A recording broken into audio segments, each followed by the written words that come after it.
बच्चों आज हम दशमलव का भाग देना सीखेंगे, ठीक है? Okay sir. और घटाने के बाद कितना आया? एक। अब 4 का भाग 1 में जा रहा है? सर नहीं जा रहा। तो क्या करेंगे? एक दशमलव लगाएंगे, यहाँ पर एक दशमलव लगाएंगे और एक जीरो बढ़ाएंगे।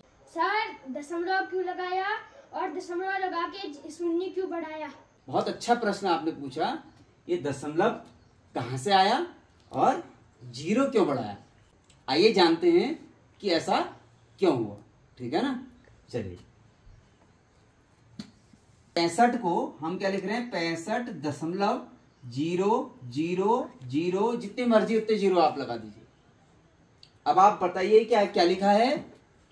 65। ये अभी भी 65, क्योंकि दशमलव के बाद क्या है? 000। तो जीरो का कोई अर्थ नहीं है।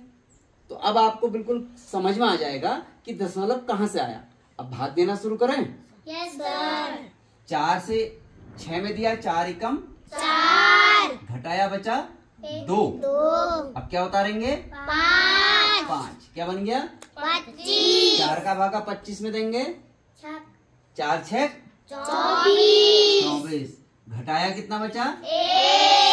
1 बचा। अब देखिए, अब इसके बाद हम ये जीरो उतारने से पहले क्या लगाएंगे? इस दशमलव को लगाएंगे।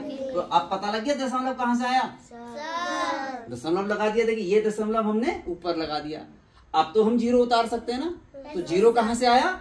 यहाँ से आया। कहाँ से आया? यहाँ से आया। तो अब हम ये जीरो उतारेंगे। अब हो गया 4 का भागा हम 10 में देंगे, ठीक है ना? तो 4 दूनी 8। अब कितना शेष बचा? 2। अब फिर देखो, अब फिर एक जीरो आ गया ना? कहाँ से आया? ये देखिए यहाँ पर एक जीरो और आपके पास है, तो आप इस जीरो को भी आप यहाँ लिख सकते हैं। समझ में आया ना? दशमलव के बाद जीरो कहाँ से आ रहे हैं? Yes sir. ये जीरो है, ये आपके पास जितने मर्जी आप लिख लो। तो अब 4 पंजे 20। तो अब हमारा भाग पूरा चला गया। तो आंसर क्या आया? 16.25, ठीक है ना? चलिए कैसा लगा?